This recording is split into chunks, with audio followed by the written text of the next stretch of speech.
Bonjour à tous et à toutes. Je vous reviens avec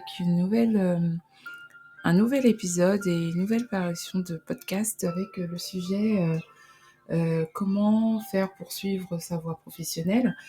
Je vous avais déjà partagé je n'aime pas ou plus mon travail et cet épisode, et puis l'évolution professionnelle, pourquoi on, on, on veut une évolution professionnelle, les réflexions qu'on peut se qu'on peut se faire ou les réflexions à avoir, on va dire, pour pouvoir aboutir sur une évolution professionnelle. Et puis là, le troisième sujet de la trilogie, ça serait donc quels peuvent être les conseils ou les tips ou les méthodes pour trouver ma voie professionnelle. Et j'y ai réfléchi, donc, et en ayant fait le tour, analysé, expérimenté aussi par moi-même. Et je trouve que trouver sa voie professionnelle, c'est pas quelque chose qui semble compliqué, mais il y a tout un tas de paramètres à dépasser en fait pour pouvoir être sur le chemin. Parce que souvent, quand on veut faire un changement de voie professionnelle ou trouver tout simplement sa voie professionnelle, souvent on fait un lien, moi je pense, avec ses valeurs. Les valeurs, qu'est-ce que je veux, qu'est-ce que j'incarne, qu'est-ce que je veux incarner, une vision de ces valeurs. On retrouve souvent ces valeurs dans un projet professionnel, dans la construction en tout cas des projets professionnels. Et là, moi j'ai fait le tour, j'ai essayé de faire pas trop longtemps et de tenir au moins 10 minutes, pas plus, pour que vous puissiez m'écouter jusqu'au bout. Donc le premier conseil que je peux le premier partage de conseils que je peux vous faire, c'est de ne pas hésiter sincèrement à commencer quelque part. N'hésitez pas. Ne restez pas sur une note ouais, est-ce que c'est réaliste enfin, dans votre tête, quoi. Commencez concrètement, mettez en action ce pas qui vous emmènera vers le changement, c'est sûr. Après, je sais que c'est pas facile, mais justement, c'est pour ça que je suis là, pour vous dire de passer à l'action avec la méthode, je ne sais pas si vous connaissez la méthode des petits pas.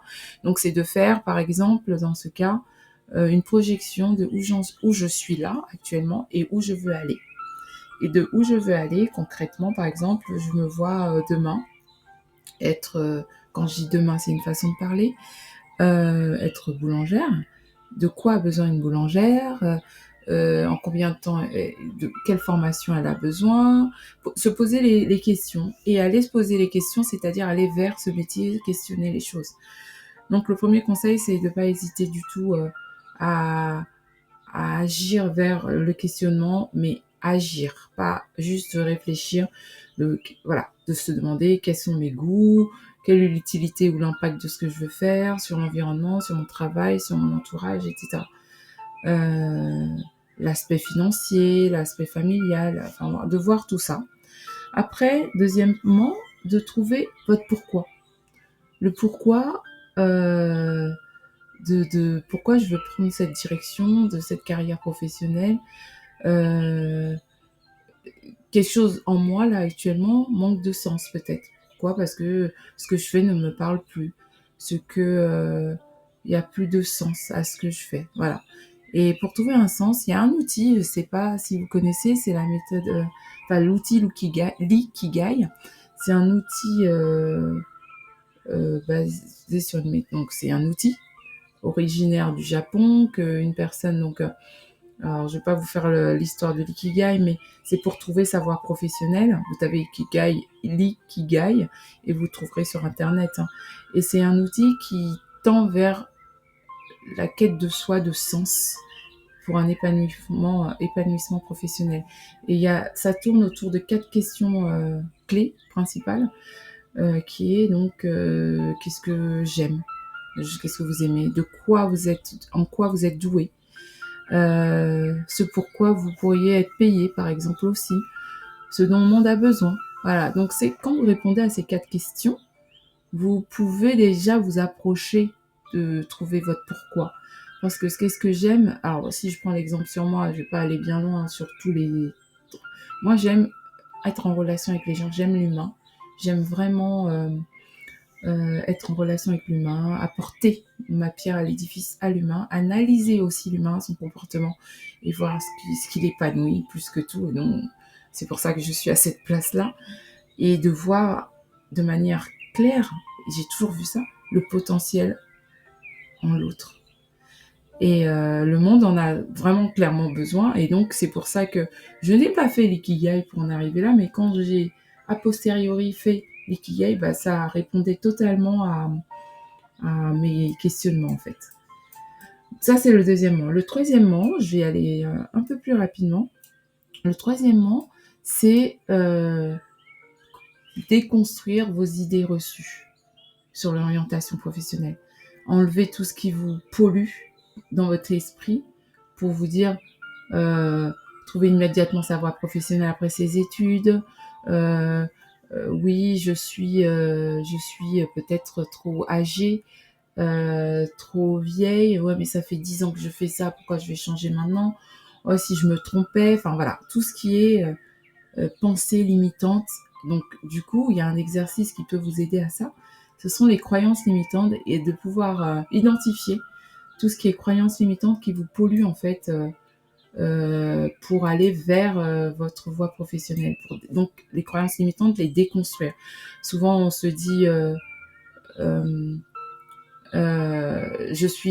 souvent on se dit trop âgée ou j'ai pas été formée, je n'ai pas assez de ça. Avec plein de gens, il faut toujours faire ci. Euh, les mots qui vous viennent souvent avec une généralité ou quelque chose de disproportionné, ce sont ça les croyances limitantes. Mais il y a un travail qui est fait en coaching qui identifie très clairement les croyances limitantes. Donc, écrivez sans vous juger ce qui vous passe par la tête sur vos a priori. Voilà, les phrases. Mais je vous ferai des petits défis après ces 3 volets-là sur la manière de pouvoir identifier des choses qui vous mèneraient vers les,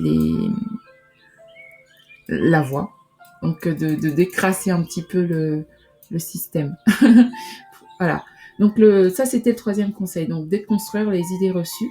Le quatrième conseil, c'est d'échanger avec ceux qui sont passés par là. Par exemple, si je veux devenir, je sais pas moi, boulangère, moi quand je voulais devenir coach, j'ai été explorer un petit peu les personnes. Alors, boulangère, j'ai pas l'exemple parce que je connais pas, mais en tant que coach, j'ai dû aller explorer de quoi était fait un coach, désosser en fait.